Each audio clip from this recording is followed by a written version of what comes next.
अल्हम्दुलिल्लाह वस्सलातु वस्सलामु अला रसूलिल्लाह व अला आलिहि व सहबिहि व मन वाला अम्मा बाद। किसास के अहकाम और मसाइल को मुकम्मल करने के बाद आज हमारे पास जो नया मौजू है वो है दियात के अहकाम और मसाइल। दियात यानी खून बहा के जो मसाइल हैं, इसके अंदर मुख्तलिफ किस्म के मसाइल हमारे सामने आएंगे। मसलन जैसे लिखा हुआ है बाब व अहकाम दिया व शिजाज, और दियत और जख्मों के जो अहकाम का बयान है। इस तरह बाबुल कसामा यानी कस्में तकसीम करने का बयान है। और ये उस वक्त होता है कि जब कोई बंदा कत्ल हो जाए लेकिन उसके कातिल का इल्म ना हो, तो इस सूरत के अंदर उसके वरसा जो हैं मकतूल के वरसा भी कस्में उठाएंगे, और जिन पर शक होगा या जिनके अंदर वो बंदा कत्ल होगा उनको भी, उनसे भी कस्में उठवाई जाएंगी। तफसील इंशाल्लाह इसकी आगे आएगी कसामा की, कि इसमें कस्में चूंकि फरीकैन उठाते हैं दोनों तरफ से, मकतूल के वरसा भी, और जिन पर इल्जाम होता है कि उन्होंने इसे कत्ल किया है उनकी तरफ से भी कस्में उठाई जाती हैं। तो ये मसला इंशाल्लाह आगे आएगा। तो ये मौजू है कि जो खून बहा दिए जाते हैं या जख्म दे दिए जाते हैं, जख्मी कर दिया जाता है किसी को, किसी का हाथ काट दिया, किसी के सर फोड़ दिया, किसी की नाक कट गई, किसी की उंगली कट गई, किसी की उंगली का पोरा कट गया, एक हिस्सा कट गया, कान कट गया, कोई और उज़व अगर कट गया, तो शरीयत उसके बारे में क्या कहती है। तो ये दियत के अहकाम और मसाइल हैं, और मुनासिब है कि किसास के बाद जो है इनको जिक्र किया जाए। वो इस मुनासबत से, चूंकि हमने पीछे पढ़ा था कि किसास जो है वो जरूरी नहीं कि हर उज़व के अंदर या हर नुकसान के अंदर किसास ही हो। तो किसास ज़ाहिर है, अगर किसी ने किसी के सर में जख्म दिया है, अगर उसका किसास लेंगे तो वहां मुमकिन नहीं है, क्योंकि सर के अंदर जख्म उतना मुमकिन है कि ना दिया जा सके किसास के तौर पर, जितना उस जो जानी या मुजरिम है उसने दिया है। इस वजह से बाद चीजों में किसास मुमकिन होता है, लेकिन बाद चीजों में, बाद जख्मों में किसास मुमकिन नहीं होता। तो इस वजह से उनके लिए फिर शरीयत ने दियत रखी है। और वो दियत क्या है, वो इंशाल्लाह इस बाब के अंदर हम जो है वो तफसील के साथ हदीस की रोशनी में पढ़ेंगे। देखिए, जो खून बहाने का मामला है ये बड़ा ही अहम मामला है, और इबादात में सबसे पहले अल्लाह ताला जिस चीज का बंदों के दरमियान फैसला करेगा वो नमाज है। जैसा कि आप मुतादिद अहादीस में और अक्सर आप सुनते रहते हैं, नबी करीम अलैहिस्सलाम ने फरमाया अव्वलु मा युहासबु बिल अब्दु अस्सलाह, कि सबसे पहले बंदे के बारे में जिससे सवाल होगा, बंदे से जिस बारे में सवाल होगा वो नमाज है। और इस हदीस में है अव्वलु मा युक़दा बैनन नासी फिद दिमाग, कि सबसे पहले लोगों में जिस चीज के बारे में फैसला होगा वो खून है।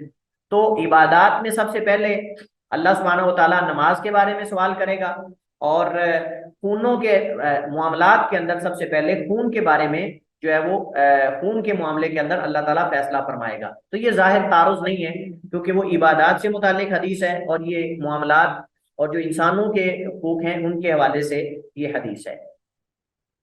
तो सबसे पहले कहते हैं बाब व अहकाम दियती, ये दियत के अहकाम का बाब है। दियतु रजुल मुस्लिमी मियतुम मिनल इबिली औ मियता बकरतिन औ अल्फा शातिन औ अल्फु दिनारिन औ इतना अशरा अल्फा दिरहम औ मियता हुल्ला, के एक मुसलमान आदमी की जो दियत है वो, अगर ऊंट हैं तो 100, अगर गायें हैं तो 200, और अगर बकरियां हैं तो 1000, और अगर दिनार हैं तो 1000, और अगर दिरहम हैं तो इतना अशरा अल्फ दिरहम, 12,000 दिरहम। ठीक है। और अगर हुल्ले हैं, कपड़े हैं, तो 200 हुल्ले या लिबास, यानी आप समझ लें कि पूरा एक लिबास 200 बंदों का वो दिया जाएगा। सबसे पहले तो हम जो दियात हैं इसकी तारीफ पढ़ते हैं कि दियत किसे कहते हैं, और फिर इसके तफसीली मसाइल और इसकी मशरूइयत और इनकी तरफ मुंतकिल होंगे। तो दियत जो है ये दियतुन की जमा है, दियतुन की जमा है, और इससे मुराद खून बहा है।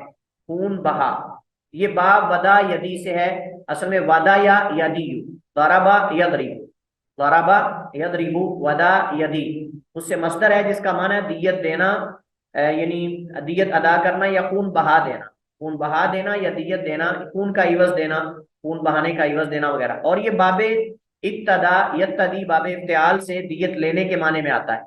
अगर बाबे ज़राबा यदरिबु से आए तो फिर इसका माना होता है खून बहा देना या दियत देना, और अगर ये बाबे इफ्तियाल से आए तो फिर होता है दियत लेना। इत्तदा यत्तदी, इब्तिदाअन का माना दियत का मुतालबा करना, ये तो लुग़वी इसकी वजाहतें हैं जो हम पढ़ रहे थे। शरी एतबार से इसकी तारीफ क्या बनती है? शरी एतबार से दियत की तारीफ ये बनती है कि ऐसा माल जो किसी जुर्म की वजह से इंसान पर वाजिब होता हो। ऐसा माल जो किसी जुर्म की वजह से, किसी जुर्म की, ऐसा जुर्म के जिसके बदले में शरीयत ने दियत मुकर्रर की है, वो माल है। ऐसा माल जो किसी जुर्म की वजह से इंसान पर वाजिब होता हो, और वो जुर्म ऐसा होना चाहिए कि जिसके इवज में ये माल का मुतालबा किया जाता है। इसकी मशरूइयत दियत की कुरान और सुन्नत से साबित है। कुरान करीम में अल्लाह ताला फरमाता है, वमन कतल मुमिनन खतअन फतहरीर रक़बा, कि जो किसी मोमिन को गलती से, यानी बगैर इरादे के, बगैर कस्द के कत्ल कर देता है, फतहरीर रक़बतिन मुमिना, तो एक मोमिन गर्दन आजाद करवाना है। वदियतुम मुसल्लमतुन इला अहलिही, और मकतूल के जो अजीज़ व अकारिब उसके घर वाले हैं उनको दियत सुपुर्द करना या पहुंचाना है। बहुत सारे फुकहा ने और उलमा ने ये जिक्र किया है कि जो दियत है इसकी मशरूइयत पर इजमा, किसी का इस पर इनकार नहीं है, सारे इसको मानते हैं। जितने भी मुसलमान मकाते जिक्र हैं वो सब इसको मानते हैं। अच्छा, इसकी क्या दलील है कि 100 ऊंट हैं, अगर मुसलमान आदमी को कत्ल किया जाए तो उसके 100 ऊंट दियत है। इसकी दलील अमर इब्ने हजम की हदीस है, उसमें है अन्ना अन्ना फी नफ्सी दियतु अन्ना फी नफ्सी दियती मियतु मिनल इबिल, कि एक जान में 100 ऊंट है, 100 ऊंट दियत है। इस रिवायत में ये भी है व अला अहली ज़हबी अल्फु दीनार, और जो सोने वाले हैं, यानी जिनके पास सोना वगैरह है और उनके पास ऊंट वगैरह और ये जानवर नहीं है, नहीं ज्यादा नकदी पैसा वगैरह रखते हैं, उनके लिए क्या है कि वो 1000 दिनार दियत देंगे। 1000 दिनार जो है वो दियत देंगे। और ये रिवायत जो है मुअत्ता इमाम मालिक में मौजूद है, सुनन दारमी वगैरह में। अमर बिन शुआइब अन अबी अन जद्दी से मुराद हजरत अब्दुल्लाह बिन अमर बिन आस रदियल्लाहु ताला अन्हु है, उनसे रिवायत है। कहते हैं कदा रसूलुल्लाह सल्लल्लाहु अलैहि वसल्लम अन्ना मन काना अक्लुहु फिल बकरी अला अहलिल बकरी अला अहली बकरत अला अहलिल बकरी मियतई मियतई बकरा व मन कानत अक्लुहु फिशा अला अहली शाई अल्फैशा, कि नबी साहब ने फैसला किया कि जिसकी दियत गायों में हो, तो अहले गायियां जो हैं, जिनके पास गायों का कारोबार है या गायियां रखते हैं, मियतई बकरा 200 गायियां हैं। वाला मन कान अकलू फिशा, और जिसकी दियत बकरियों की सूरत में हो, तो अहले बकरियों पर, यानी जो बकरियां पालने वाले हैं उनके पास बकरियां हैं, उनमें 2000 बकरियां हैं। तो ये रसूलुल्लाह सल्लल्लाहु अलैहि वसल्लम ने फैसला किया। तो रसूलुल्लाह सल्लल्लाहु अलैहि वसल्लम ने फैसला किया कि दियत में जिनके पास गाय है उन पर 200 गायें हैं, और जिनके पास बकरियां हैं उन पर जिनके पास बकरियां उनके पास 2000 बकरियों की अदायगी। और इससे पहले सोने चांदी का जिक्र गुजर चुका है। और ये रिवायत जो है अमर बिन शुआइब अन अबी अन जद्दी वाली, ये सही सुनन इब्ने माजा और सुनन नबी दाऊद, नसाई, मुस्नद अहमद, दीगर किताबों में सही सनद के साथ मौजूद है। एक और रिवायत में है कि आधे रिसालत में दियत की कीमत 800 दिनार या 8000 दिरहम भी अहले किताब, और अहले किताब की दियत मुसलमानों की दियत का निस्फ थी। लेकिन जब हजरत उमर रजी अल्लाह तआला खलीफा बने तो आपने खुतबा दिया कि सुनो, ऊंट महंगे हो गए, फफरदहा उमर अला अहली ज़हबी अल्फु दीनार व अला अहली वरकी और वरकी इतनई अशर अल्फन व अला अहली हुलली मियतई हुल्ला, कि अब महंगाई हो गई है और चीजों की कीमतें जो है वो बढ़ गई हैं। हज़रत उमर ने जो है फिर दियत यूं मुकर्रर की कि जिनके पास सोना है उन पर 1000 दिनार, जिनके पास चांदी है उन पर 12,000 दिरहम, और जिनके पास हुल्ले या लिबास हैं उन पर 200 हुल्लों की अदायगी है। उन पर 200 हुल्लों की अदायगी है। और ये रिवायत जो है ये सुनन नबी दाऊद और दीगर कुतुब हदीस में हसन दर्जे की रिवायत, हजरत उमर का असर जो है ये मौजूद है। इमाम शाफी कहते हैं कि दियत में असल ऊंट हैं, इनके अलावा जो कुछ भी दिया जाएगा वो ऊंटों की कीमत के मुताबिक दिया जाएगा। असल में इख्तिलाफ इस चीज में है कि क्या दियत में असल ऊंट हैं या जो भी चीजें अहादीस पे जिक्र की गई हैं वो सारी हैं। तो बाद उलमा तो कहते हैं कि सिर्फ जो जाहिरी हदीस में दियत बयान की गई है वो सही रिवायत में ऊंटों का जिक्र ही है, लिहाजा 100 ऊंट ही हैं। बाकी तो उसकी कीमत बताई गई है कि कभी ये होती है कभी ये होती है, और इस वजह से हज़रत उमर रजी अल्लाह तआला अन्हु ने जो है वो उसकी चीजों की जो उसके बदले में है उनकी कीमत बढ़ा दी। यानी जो है वो फुल्ले वगैरह या दीगर चीजें हैं। अबू हनीफा रहमहुल्लाह कहते हैं दियत 100 ऊंट, 1000 दिनार या 10,000 दिरहम है। इमाम अबू यूसुफ और इमाम मोहम्मद जो उनके शागिर्द है साहिबैन, वो कहते हैं जिनके पास ऊंट है उन पर 100 ऊंट, और जिनके पास गायें हैं उन पर 200 गायें, और जिनके पास बकरियां हैं उन पर 2000 बकरियां, और जिनके पास हुल्ले हैं उन पर 1000 हुल्ले दियत है। राजे मौकफ इमाम शाफी का मौकफ ज्यादा बरहक और राजे है। उसकी वजह यह है कि जो सही अहादीस में दियत बयान हुई है वो 100 ऊंट है, वो 100 ऊंट है, बाकी चीजें तो उनकी कीमत है। आपको याद होगा हमने जब चोरी की, जो चोरी का निसाब है उसके बारे में हमने पढ़ा था, तो वहां भी इमाम शाफी का मौकफ ये था कि चोरी की जो सजा है हद सरिका, उसकी हद क्या है जी, कितनी थी, याद है आपको, किसी को याद है? 1.06 बनती थी। जी जी, 1 दिनार का चौथा हिस्सा, 1 दिनार का चौथा हिस्सा हमने पढ़ी। और हमने पढ़ा था कि अब्दुल्ला इब्ने उमर कहते हैं कि नबी अलैहिस्सलाम ने एक ढाल के बदले में हाथ काटा और उसकी कीमत जो है वो इतने 100 दिरहम थी। हमने कहा था कि इमाम शाफी कहते हैं कि हदीस के जाहिर को लिया जाएगा, क्योंकि नबी अलैहिस्सलाम ने रुबो दिनार का जिक्र किया और वो अल्लाह के नबी का कौल है, और ये हजरत अब्दुल्ला इब्ने उमर का इज्तिहाद है कि उन्होंने उसकी कीमत बनाई है। सेम वही मसला यहाँ, सेम वही मसला यहाँ है। इमाम शाफी कहते हैं कि जो हदीस में दियत बताई गई वो 100 ऊंट है, बाकी तो उसकी कीमतें हैं वो ऊपर नीचे होती रहती हैं, वो ऊपर नीचे होती रहती हैं। दिनार दिरहम बस औक़ात किसी जमाने में उनकी वैल्यू बहुत ज्यादा होती है, किसी जमाने में उनकी वैल्यू नहीं होती। लेकिन ऊंट जो है वो एक ऐसा माल है कि वो चीजों की कीमतें ऊपर नीचे होंगी भी तो ऊंट ही है, वो 100 ही रहेगा। अब 100 से 50 नहीं हो जाएगा, 80 नहीं हो जाएंगे, वो 100 ही रहेगा। इस वजह से ज्यादा राजे मौकफ यही है, क्योंकि दीगर जितनी हदीस है उनमें कलाम है, दीगर जितनी हदीस है उनमें कलाम, और वो इनकी कीमत है असल में, और वो उनकी कीमत है असल में। जो कत्ले अमद है और शिबे अमद है, इसकी दीयत के बारे में मसला है। तो इमाम शौकानी रहमतुल्लाह ताला फरमाते हैं व तगल्लुज़ु दियतिल आमदी व शिबहिल आमदी व शिबहिही बैन यकूना अलमियतु मिनल इबिली फी बुतूनी अर्बईन मिनहा औलादुहा, कि कत्ले अमद या शिबे अमद की दीयत मजीद सख्त होगी, यानी उससे ज्यादा। वो पहली जो हम पढ़ रहे थे ना 100 ऊंट मुतलकन, वो आम दीयत है यानी कत्ले खता के अंदर। लेकिन जब कत्ले अमद जानबूझकर कत्ल होगा या शिबे अमद होगा तो उसके अंदर दीयत सख्त होगी, यानी आम कत्ल की बनिस्बत इन दो सूरतों में दीयत उसको कहते हैं दीयत मुगल्लज़ा, दीयत मुगल्लज़ा, जैसे यहाँ तगल्लुज़ तो उसी से मुगल्लज़ा यानी सख्त दीयत। और वो क्या होगी, वो है बिअन यकूना, ये कि वो अलमियतु मिनल इबिली 100 ऊंटों में से, फी बुतूनिहा अरबाईन मिनहा औलादुहा, उनमें से 40 ऐसे होनी चाहिए जो हामला ऊंटनियां। और आप जानते हैं कि हामला ऊंटनियां जो हैं उनकी कीमत बहुत ज्यादा होती है। कोई भी जानवर अगर हामिल हो, वो बकरी हो, वो गाय हो, वो भैंस हो, वो ऊंटनी हो, कोई भी हो, तो उसकी कीमत जो है वो बहुत ज्यादा होती है। आप देख लें वही अगर बच्चा जन्म ले तो उसकी कीमत कम हो जाती है।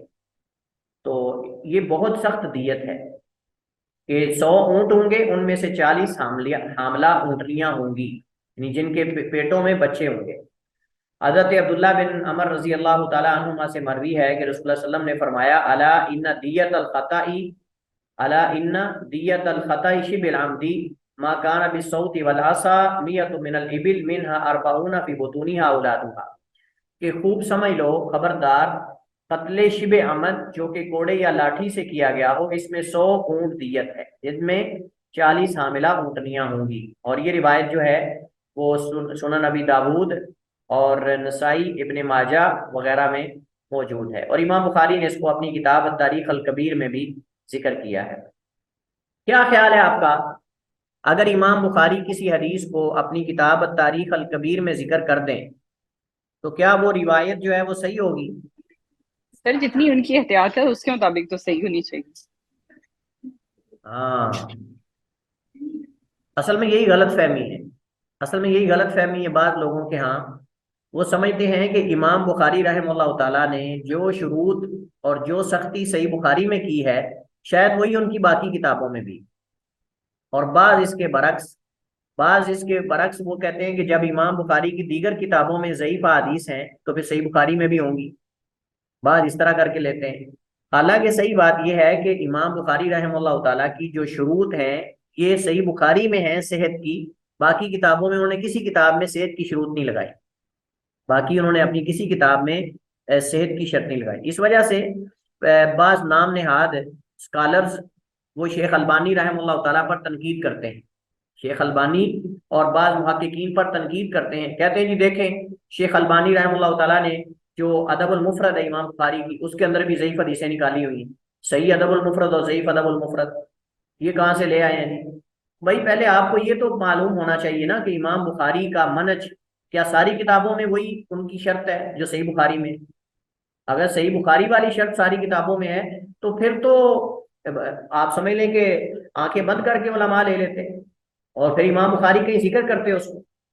नहीं, इमाम बुखारी की सेहत की शर्त सिर्फ सही बुखारी में है। बाकी किताबों में इमाम बुखारी की सेहत की वो कड़ी शुरूत जो इमाम बुखारी ने सही में लगाई हैं वो नहीं है। तारीख अल कबीर के अंदर इमाम बुखारी ने बहुत सारी रिवायात ज़ईफ भी नकल की हैं। इस तरह अदबुल मुफरद के अंदर बजाते खुद ज़ईफ हदीस मौजूद हैं। इमाम बुखारी की दीगर किताबों के अंदर भी ज़ईफ हदीस मौजूद है।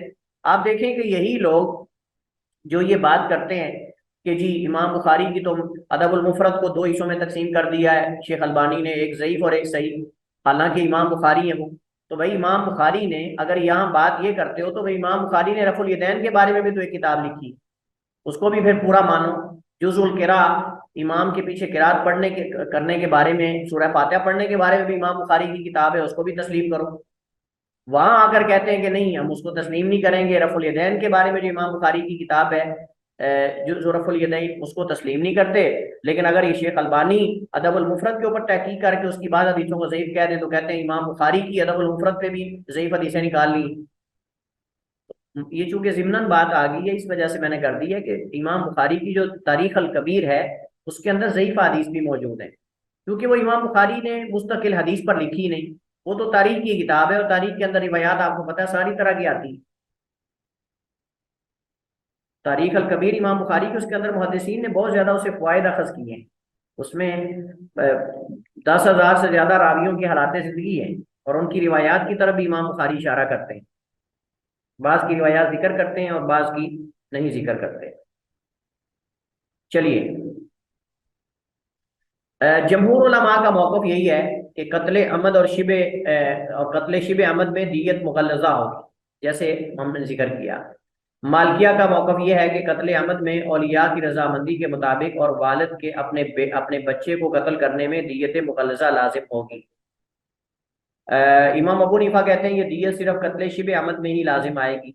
और बाज़ उलमा का मौक़िफ़ ये कि दियत मुग़ल्लज़ा वो है जो कत्ले अमद पर लागू होती है, दियत मुखफ़फ़ा वो है जो कत्ले खता पर लागू होती है।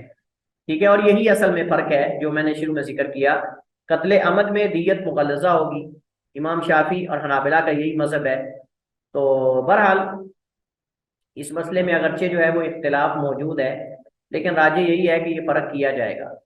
दियत कत्ले खता के अंदर 100 ऊँट होंगे, उनकी उम्रें कोई भी हों, मुनासिब जो भी हों। और जो दियत मुग़ल्लज़ा है वो शिबे अमद और कत्ले अमद के अंदर होगी। अगर वरासा कत्ले अमद के अंदर दियत पर राजी हो जाते हैं तो फिर 100 ऊँट दिए जाएंगे और उनमें 40 हामला ऊँटनियां होंगी। वह दिया तो जिम्मी निस्फ दियतिल मुस्लिम, और जिम्मी की दियत मुसलमान की दियत का निस्फ है, और जिम्मी की दियत मुसलमान की दियत का निस्फ है। अमर बिन शुआइब अन अबी अन जद्दी अमर बिन आस रज़ियल्लाहु तआला अन्हुमा की हदीस ही है ये भी। दियत अक़लिल काफिर निस्फ दियत अक़लिल मुमिन, काफिर की दियत मुसलमान की दियत से आधी है। और एक दूसरी रिवायत में है कि बेशक रसूलुल्लाह सल्लल्लाहु अलैहि वसल्लम ने कदा अन्न अक़ल अहली किताबीन किताबी किताब किताब किताबी किताबीन या किताबई निस्फ अक़ल मुस्लिम व हम अल यहूद व नसारा इला अहलिल किताबैन अन्ना अक़ल अहलिल किताबैन निस्फ अक़ल अल मुस्लिमीना व हम अल यहूद व नसारा, कि बेशक अहले किताब जो हैं, किताबैन यानी तौरात और इंजील, उनकी दियत जो है वो मुसलमान की दियत से आधी है, और वो यहूद और नसारा है, और वो यहूद और नसारा है। बहरहाल इस मसले के अंदर अगरचे इख्तिलाफ मौजूद है, लेकिन इस मसले को राजे करार दिया है वो कहते हैं बिला तरद्दुद इमाम मालिक का कौल ही बरहक है, क्योंकि यही हदीस के ज्यादातर करीब है, और इसके बरखिलाफ हर कौल मरदूद और बातिल है। इमाम मालिक रहमतुल्लाह ताला का मौक़िफ़ क्या है? काफिर जिम्मी की दियत मुसलमान की दियत का निस्फ है। और जो कहते हैं कि बराबर है उसकी कोई दलील नहीं, और जो कहते हैं कि बराबर है या बिल्कुल नहीं है उसकी कोई दलील नहीं है। वाजिर है कि जिस रिवायत में मजूसी की दियत 800 दिरहम है वो ज़ईफ है, क्योंकि इसकी सनद में इब्ने लहिया अब्दुल्ला इब्ने लहिया रावी है, उसमें कलाम है और वो ज़ईफ है। व दियतुल मरअती निस्फु दियत रजुल वल अतराफु व गैरुहा कज़ालिका फी ज़ाइदी अला थुलुस। औरत की दियत आदमी की दियत से आधी है, और जिन आज़ा में दियत की थुलुस से जायद दियत लागू होती है उनमें भी यही उसूल अप्लाई होगा। इसकी क्या दलील है कि औरत की दियत मर्द की दियत से आधी है? अमर बिन शुआइब अन अबी अन जद्दी रिवायत है कि रसूलुल्लाह सल्लल्लाहु अलैहि वसल्लम ने फरमाया, अक्लुल मरअती मिस्लु अक्लि रजुली हत्ता यबलुगा अथुलुसु मिन दियतिही, कि औरत की दियत मर्द की दियत की तरह ही है हत्ता कि वो अपनी दियत के सुलुस तक पहुंच जाए, यानी सुलुस तक मर्द की तरह, उसके बाद नहीं। सुलुस तक मर्द की तरह यानी आज़ा के अंदर, लेकिन जब सुलुस से दियत बढ़ जाएगी, ऐसा उज़्व कट जाए कि जिसके अंदर आधी दियत होती है, तो उसमें फिर औरत की दियत मर्द से आधी हो जाएगी। हज़रत उमर रज़ी अल्लाह तआला अन्हु का फरमान है कि फदियतुल मरअती अला निस्फि मिन दियत रजुल, औरत की दियत मर्द की दियत से निस्फ और आधी है। रबिया बिन अबी अब्दुर्रहमान ने सईद बिन मुसैयब से पूछा कि औरत की उंगली में कितनी दियत है? उन्होंने कहा 10 ऊँट। फिर पूछा 2 उंगलियों में कितनी? तो उन्होंने कहा 20 ऊँट। फिर पूछा 3 उंगलियों में? उन्होंने कहा 30 ऊँट। फिर पूछा 4 उंगलियों में कितनी? उन्होंने कहा कि 20 ऊँट। उन्होंने कहा 20 ऊँट। कौन आप में से बताएगा 20 ऊँट क्यों कहा है? फिर वो सुलूस से एक्सीड कर गया ना, तो इस वजह से फिर उसकी निस्फ होगी, मतलब मर्द की हाँ, 40 तो जब उनकी तक 20। सुलुस फिर तक रहे, सुलुस तक तो मर्द के बराबर रहेगी, लेकिन जब सुलुस से दियत ऊपर जाएगी तो उस वक्त जो है वो उस वक्त क्या है, तो जब तक सुलुस तक है उस वक्त तक वो बराबर रहेगी। आपको पता है उंगली की दियत जो है वो 10 ऊँट है, और 5 उंगलियों की 50 है, और दोनों हाथ अगर कट जाएं तो पूरी दियत होगी 100 ऊँट। लेकिन उन्होंने, जब सईद बिन मुसैयब सैयदुत ताबईन है, जब उनसे पूछा गया तो उन्होंने कहा कि अगर 1 उंगली कट जाए तो उन्होंने कहा 10, 2 कट जाए तो 20, 3 कट जाए तो कहा 3, 40 हो, 4 हो जाए तो 40 नहीं कहा, बल्कि कहा उसके बाद 20 ऊँट हो गए, 20 ऊँट होगी। ठीक है, क्यों? क्योंकि मर्द की अगर होगी तो 50 होंगे, तो 50 का आधा जो है वो ये बनेगा, उस हिसाब से उन्होंने उसकी दियत जो है वो 20 ऊँट निकाली है। इस पर रबिया ने कहा, लम्मा आजुम जुर हुआ वशतद्दा मुसीबत हुआ नकस अक्लुहा, यानी जब उस औरत का जख्म बड़ा हो गया और मुसीबत सख्त होगी तो उसकी दियत कम कैसे होगी? तो सईद ने कहा, तुम इराकी हो? रबिया कहते हैं, मैंने कहा दलाइल से साबित करने वाला आलिम हूँ या कम इल्म मुतालिम हूँ? तो सईद ने कहा, यह सुन्नत यब्न अखी, यही सुन्नत है ए मेरे भाई के बेटे, यानी ये सुन्नत है। उन्होंने कहा कि मैं तो दलाइल से बात करता हूँ, तो इस वजह से आपसे बार बार पूछ रहा हूँ, हर चीज की तोजी और हर चीज की दलील पूछ रहा हूँ। उन्होंने कहा कि ये सुन्नत है। सुभान अल्लाह, जब सुन्नत जिक्र कर दी जाती थी ना तो फिर खामोश हो जाते थे, सुन्नत की जब बात आ जाती थी तो फिर भी कहते थे ये क्यों है, ऐसे क्यों है। देखिए मुसलमान मोमिन तो मुझको तो ये सोचना नहीं चाहिए, बाकी लिबरल जेन के जो लोग हैं वो सोचेंगे कि जी यहाँ तो फिर देखें औरत की दियत कम है और मर्द की दियत जो है वो ज्यादा है, और औरत को ये, भाई औरत की जिम्मेदारियां, और देखें अगर हम अकली तौर पे लोगों को समझाना चाहें, अगर हम अकली तौर पे लोगों को समझाना चाहें कि ये औरत की मर्द से दियत आधी क्यों है, तो आप में से अगर मैं किसी को कहूँ कि जी आपको ही समझाए, तो कैसे आप समझाएंगे? चलें पहले आप लोगों से पूछ लेते हैं, फिर इस पे इंशाल्लाह मैं बात करूंगा। हाँ जी। सर सर मैं अर्ज करूं। हाँ जी।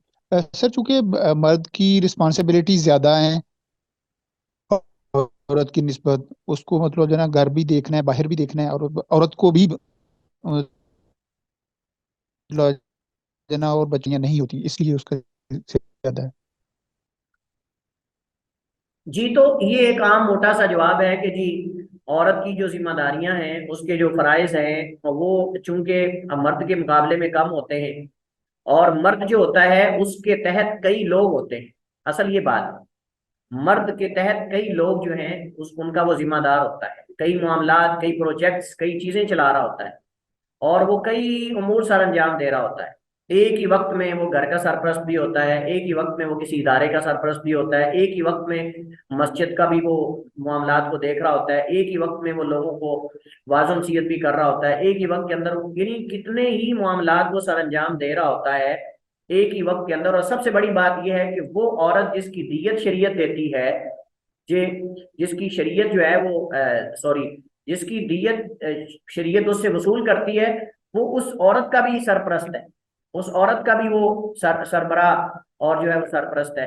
तो सेम वो बातें जो मर्द की कवामियत और मर्द के जो है वो सरबराह होने और उसके विरासत में हिस्सा ज्यादा होने की है, सेम वही चीजें जो है वो जवाबात इसमें यहाँ होंगे। कि मैंने पहले भी कई दफा बात की है कि मर्द पर सारी जिम्मेदारियां हैं, हत्ता कि अगर निकाह की बारी आती है तो हक महर मर्द देता है, ना कि औरत देती है। और अल्लाह ताला ने कुरान करीम के अंदर औरत को उसका नानो नफका देने का हुक्म दिया है। ये नहीं कहा कि अगर वो मालदार है तो ना दो, नहीं, अल्लाह ताला ने हुक्म दिया है। हत्ता कि उलमाए किराम फरमाते हैं कि औरत चाहे जितनी बड़ी मालदार हो फिर भी उसका खर्चा शौहर पर लाजिम है, फिर भी उसका खर्चा शौहर पर लाजिम है। लेकिन औरत जितनी भी मालदार, अगर शौहर फकीर भी हो तो उसका खर्चा शौहर का खर्चा उस पर लाजिम नहीं। आप यहाँ जरा अंदाजा लगाएं, उसका खर्चा शौहर का खर्चा उस पर लाजिम नहीं। लेकिन वो जितनी भी मालदार हो शौहर पर उसका खर्चा लाजिम है, शौहर पर उसका खर्चा जो है वो लाजिम है। इसी तरह लेन देन करना है, जो भी मामलात होते हैं वो सारे मर्दों के हाथ में होते हैं और मर्द ही देखते हैं उन चीज़ों को। तो ये सारी जो जिम्मेदारियां होती हैं इन सब चीज़ों के बराबर है। तो खुलासा कलाम ये है कि मर्द के कत्ल हो जाने से बहुत ज्यादा नुकसान होता है, औरत के कत्ल होने से भी नुकसान होता है। लेकिन चूंकि औरत ज्यादा से ज्यादा क्या हो सकता है, ज्यादा से ज्यादा ये हो सकता है कि वो अपना घर संभाल रही होती है, अपने बच्चों को संभाल रही होती है, तो वो खर्चा उसका नहीं होता, उस पर बच्चों का या उसके शौहर का या दीगर जो उसके फैमिली के अफराद हैं। लेकिन इसके बरक्स जो बंदा होता है, आदमी होता है, उसके उसके मतहत कई लोग होते हैं, कई लोगों से उससे ताल्लुकात होते हैं, कई लोगों के उस पर अखराजात होते हैं, कई चीजें होती हैं, वो सारी एक दफा मुअत्तल हो जाती हैं। तो इस वजह से शरीयत ने उसकी जिम्मेदारियों के मुताबिक उसकी जो दियत है वो रखी है। ठीक है, तो ये असल में है। जमहूर अहले मदीना, मालिकिया, सईद बिन मुसैयब, इमाम अहमद, इमाम इसहाक, शाफी रहमहुल्लाह, सबका यही मजहब है। और वो क्या है कि औरत की दियत जो है वो मर्द से आधी है। और अगर उसकी दियत जो है वो सुलुस तक रहे तो फिर बराबर है, लेकिन जब सुलुस से ज्यादा होगी तो उस वक्त आधी हो जाएगी। वतजिबु अद्दियतु कामिलतुन फिल ऐनैनि वश्शफ़तैनि वल यदैनि वर्रिजलैनि वल बैदतैनि व फिल वाहिदति मिनहा निस्फुहा वकदालिका तजिबु कामिलतन फिल अनफि वल लिसानि वज़्ज़करि वस्सुल्बि व अर्शिल मामूमति वल जाइफति सुलुसु दियतिल मजनी अलैहि व फिल मुनक्कलति औ मुनक्किलति उश्रु दियति व निस्फु उश्रिहा व फिल हाशिमति उश्रुहा व फी कुल्ली सिन्निन निस्फु उश्रिहा व कदालिका फिल मुदीहती। ये इसमें जख्मों का जिक्र है, तफसीलात हैं कौन से जख्म पर कौन सी दियत है। तो तफसीलात कुछ यूं हैं, कहते हैं और दियत वाजिब है कामिलतन, पूरी। पूरी दियत कितनी होती है जी? पूरी दियत कितनी है? सो सो 100 ऊंट। तो पूरी दियत वाजिब है 2 आंखों में, 2 होंठों में, 2 हाथों में, 2 पाँव में, 2 खुसियतैन में। यानी आदमी के जो खुसियतैन होते हैं मर्द के, वो मुराद हैं। तो इनमें पूरी दियत है। अगर किसी ने किसी बंदे की, किसी मर्द की दोनों आंखें जाया कर दी मुसलमान की, तो उस पर पूरे 100 ऊँट हैं। दोनों होंठ काट दिए तो उस पर पूरे 100 ऊँट हैं। दोनों हाथ काट दिए उस पर 100 ऊँट हैं। और दोनों कदम काट दिए उस पर 100 ऊँट हैं। उसके जो उज़्वे मखसूस में जो खुसियतैन होते हैं, अगर उसको नुकसान पहुंचा दिया दोनों को तो उसके अंदर 100 ऊँट हैं। लेकिन अगर एक कर दिया तो आधी दियत। और फिल वाहिदती, और एक में निस्फुहा आधी है। वकदालिका तजीबु कामिलतन, और इसी तरह कामिल दियत वाजिब है फिल अनफी, किसमें?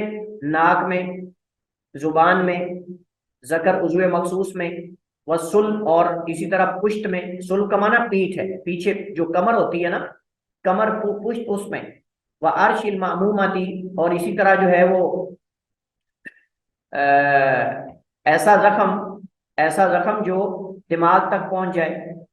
व अर्शिल मामूमती, ऐसा जख्म जो दिमाग तक पहुंच जाए, वल जाइफती, और ऐसा जख्म जो पेट तक चला जाए, सुलुसु दिया, उस पे एक तिहाई दियत है, अल मजनी अलैहि, व फिल मुनक्किलाती, और ऐसा जख्म कि जो हड्डी को अपनी जगह से हिला दे, नकल कर दे, इसके अंदर ही माना मौजूद है मुनक्किला, नकल कर देने वाला, यानी ऐसा जख्म जो हड्डी को उसकी जगह से नकल कर दे, उश्र दिया, उसमें दियत का 10वां हिस्सा है, व निस्फ उशरिहा, और उशर का आधा हिस्सा, व फिल हाशिमाती, और जो हाशिमा है, हाशिमा से मुराद वो जख्म होता है कि जो हड्डी को तोड़ दे, जो हड्डी को तोड़ देने वाला हो, उसके अंदर कहते हैं उशरुहा, दियत का 10वां हिस्सा है। और 10वां हिस्सा कितना होगा जी? हाँ जी, सर 10 ऊँट। 10वां, 100 ऊँट में से 10वां हिस्सा 10 ऊँट हो गए ना, उशरुहा 10वां हिस्सा यानी 10 जी। ऊँट। वाफी कुल्ली सिन्निन निस्फ उशरिहा, और हर दांत में निस्फ उशर कितना होगा जी? बताएं आप, क्या उसका नाम है, एहसान इलाही, आप बताएं निस्फुल उशर कितना जी सर, होगा? 50 ऊँट सर। निस्फुल उशर, 10वें का आधा, सर जी सर, 5 10वें का आधा 5। 5 ऊँट, 5 ऊँट बनेंगे। जब उशर 10वां है तो फिर आधा उसका 5 ऊँट होंगे, तो दांत के अंदर 5 ऊँट है। वकदा फिल मुदिहा, और इसी तरह उस जख्म के अंदर जो हड्डी को नंगा कर दे, मुदिहा कहते हैं वो जख्म जो हड्डी को नंगा कर दे, यानी हड्डी को तोड़े ना, लेकिन हड्डी नंगी हो जाए, ऊपर गोश्त सारा फट जाए, तो उसके अंदर भी 5 ऊँट हैं, उसके अंदर भी 5 ऊँट हैं। तो यहाँ कुछ जख्मों का जिक्र है, कुछ आज़ा का जिक्र है। जिन जख्मों का जिक्र है उनको आप अलग कर सकते हैं, आगे आ रही की वजाहत वो अलग भी करेगा। जैसे मसलन व अर्शिल मामूमा, जाइफा, मुनक्किला, हाशिमा और मुदिहा। अच्छा जी, अब हर एक की अलग अलग उसने वजाहत यहाँ की है, जैसा कि आप देख रहे हैं। अल मामूमा से मुराद ऐसा जख्म जो दिमाग तक पहुंच जाए, यानी दिमाग और जख्म के दरमियान सिर्फ एक बारीक झिल्ली बाकी रह जाए, बाकी सब कुछ कट जाए। अल मुनक्किला वो जख्म जो पेट तक पहुंच कर उसमें दाखिल हो जाए, अल मुनक्किला वो जख्म जो पेट तक पहुंच कर उसमें दाखिल हो जाए, ये असल नहीं है, यहाँ गलती है। अल जाइफा आना चाहिए, अल जाइफा इसकी जगह पे आना चाहिए, ये गलती है किताब में गलती है। अल जाइफा ऐसा ऐसा जख्म जो पेट तक पहुंच जाए और उसमें दाखिल हो जाए। अल मुनक्किला ये असल में है जो ऐसा जख्म जो हड्डी को अपनी जगह से हिला दे, ठीक है। अल मुदिहा जो हड्डी को तोड़े ना लेकिन उसे जाहिर कर दे, नंगा कर दे। अल हाशिमा वो है जो हड्डी को तोड़ देने वाला जख्म। इसकी क्या दलील है? हजरत अमर बिन हज़म फरमाते हैं कि रसूलुल्लाह सल्लल्लाहु अलैहि वसल्लम ने अहले यमन को जो खत लिखा उसमें ये भी था कि जिसने एक बेगुनाह शख्स को कत्ल किया और उस शख्स के गवाह भी मौजूद हो तो उस पर किसास लाजिम है, इल्ला के मकतूल के वरसा मुआफ करने पर रजामंद हो जाए। तो एक जान के कत्ल की दियत 100 ऊँट है और नाक में पूरी दियत है, जबकि उससे जड़ से काटा गया हो तो, और दोनों आंखों और जुबान और दोनों होठों के इवज भी पूरी दियत है। इस तरह उज़्वे मखसूस और खुसियतैन में पूरी दियत है और पुश्त पर भी पूरी दियत है और एक पाँव की सूरत में आधी दियत है। दिमाग के जख्म और पेट के जख्म में 1/3 दियत है और वो जख्म जिससे हड्डी टूट जाए उसमें 15 ऊँट और एक दांत की दियत 5 ऊँट है, और ऐसे जख्म में जिससे हड्डी नजर आने लगे उसमें 5 ऊँट दियत है। उसमें मुज़िहा मुराद है जिसका अभी हमने जिक्र पढ़ा है, अल मुज़िहा, इसमें 5 ऊँट है। इस तरह हज़रत अब्दुल्लाह बिन अब्बास से मरवी है कि रसूलुल्लाह सल्लल्लाहु अलैहि वसल्लम ने फरमाया आदी व आदी ही सवा, अल्लाह के नबी ने अपनी 2 उंगलियां इशारा करके उनको आपने खिंसर और इबहाम यानी सबसे छोटी उंगली और अंगूठा आपने दोनों की तरफ इशारा करके फरमाया ये और ये बराबर है, यानी इनमें कोई फर्क नहीं है। अगर कोई उंगली काट देता है तो भी 10 ऊँट देने पड़ेंगे और अगर कोई अंगूठा काट देता है तो भी 10 ऊँट देने पड़ेंगे। उंगलियां की कीमत सबकी बराबर है और वो कितने हैं? 10-10 ऊँट हैं। 50 बन जाएंगे एक हाथ के और दोनों हाथों के 100 बन जाएंगे। एक रिवायत में ये लफ्ज भी है दिया तो असाबिल यदैनी व रिजलैनी सवा, के हाथों और पाँव की उंगलियों की दियत बराबर है, हाथों और पाँव की उंगलियों की दियत बराबर है।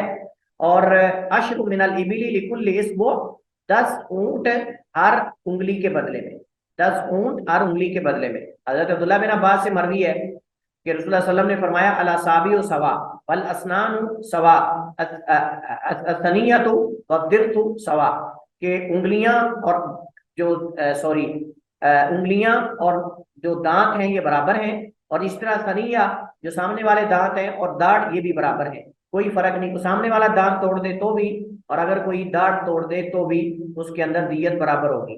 हज़रत अमर बिन शुएब अन अबी अन जद्दी से रिवायत है कि रसूलुल्लाह सल्लल्लाहु अलैहि वसल्लम ने फरमाया फिल मवादिही खम्सुन मिनल इबिली, कि ऐसे जख्म जो हड्डी को नंगा कर दें या हड्डी को जाहिर कर दें, उन सब में 5-5 ऊंट हैं।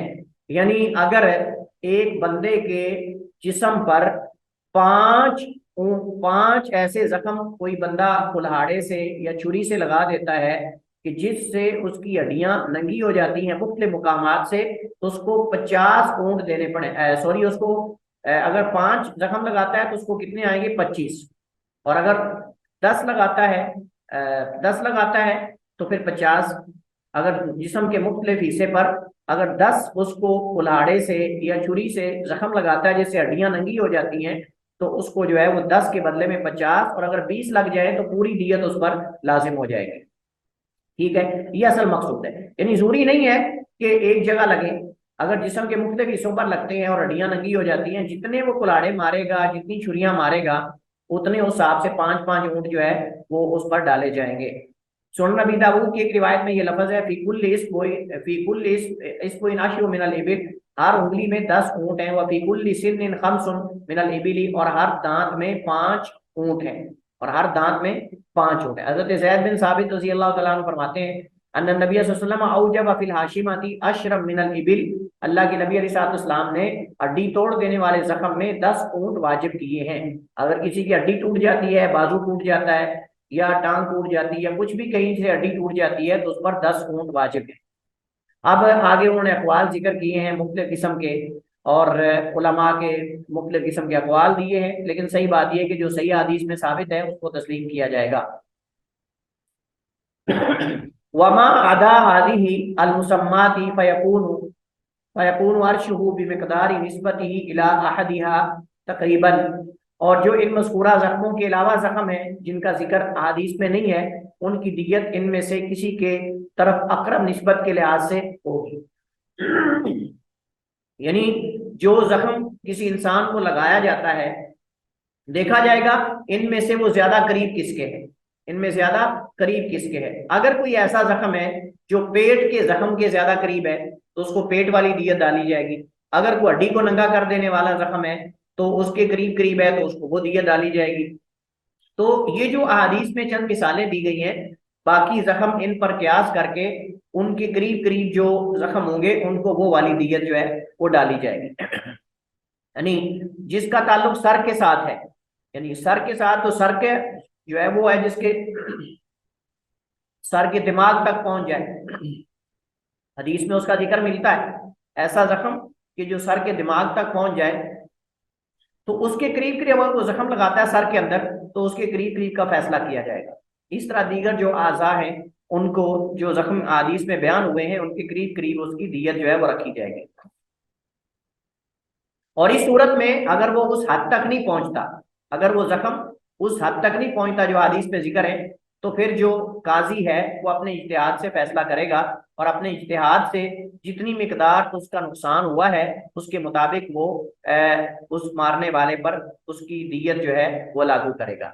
वो जुर्माने की सूरत में ही होगा, साफ जाहिर है।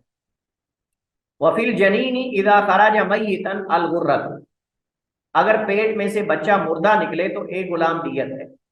किस सूरत में है जी? कौन आप में से बताएगा किस सूरत में है?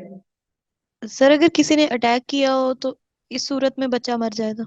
जी, अगर कोई किसी हामिला औरत के पेट पर मारता है, टांग मारता है या वो औरत मारती है, नबी सल्लल्लाहु अलैहि वसल्लम के जमाने में ऐसा वाकया हुआ है, तो अगर कोई किसी हामिला औरत के पेट पर कोई चीज मारी और उस मारने से वो बच्चा जो है उसका नुकसान हो गया और वो अगर मुर्दा निकल आता है, तो इस सूरत के अंदर एक गुलाम दियत है।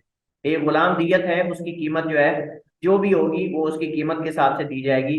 गुर्रा सफेदी को कहते हैं जो घोड़े के चेहरे पर होती है, और इमाम जौहरी फरमाते हैं कि गोया के गुर्रा से तमाम जिस्म मुराद लिया गया है, जुज बोलकर कुल मुराद लिया गया। हज़रत अबू हुरैरा फरमाते हैं कि रज़ी अल्लाह तआला अन्हु रसूलुल्लाह सल्लल्लाहु अलैहि वसल्लम ने बनु लहियान की और औरत के पेट के बच्चे के मुतालिक जो कि मुर्दा साकित हुआ था, बिहुर्रत अब्दिन अव अमतिन का फैसला किया, एक गुलाम या एक लौंडी अदा करने का आपने फैसला सुनाया।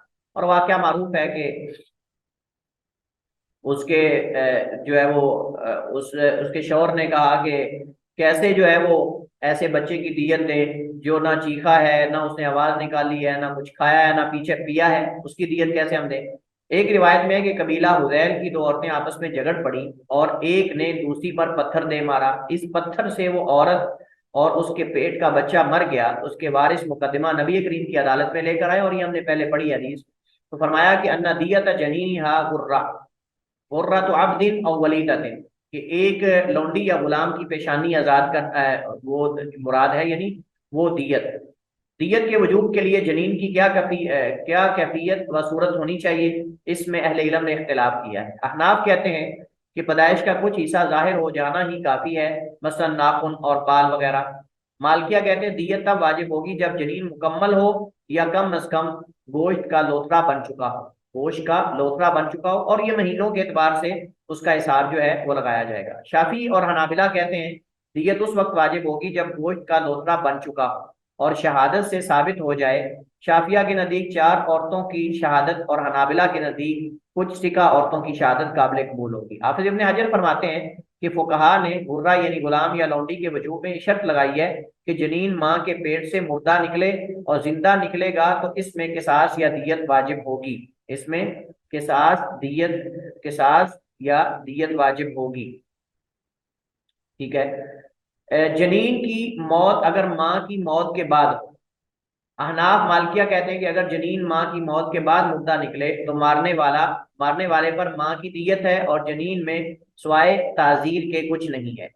शाफिया कहते हैं और हनाबिला मारने वाले पर माँ की दियत और जनीन का गुलाम अदा करना वाजिब है। इसमें कोई फर्क नहीं कि वो माँ की मौत के बाद मुर्दा निकले या उसकी जिंदगी में ही मुर्दा निकल आए।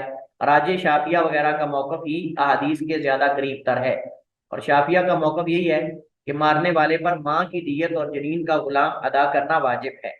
ये अलग बात है कि वो माँ की वफात के बाद निकले या जैसे भी है, इस सूरत के अंदर वो कहते हैं कि उस पर दियत जो है वो लाजिम और वाजिब है। चलिए जी, इसी पर हम इत्तेफाक करते हैं आज। वल्लाहु ताला आलम व अहकम व सल्लल्लाहु वसल्लम अला नबीना मुहम्मद व अला आलिहि व सहबिहि वसल्लम।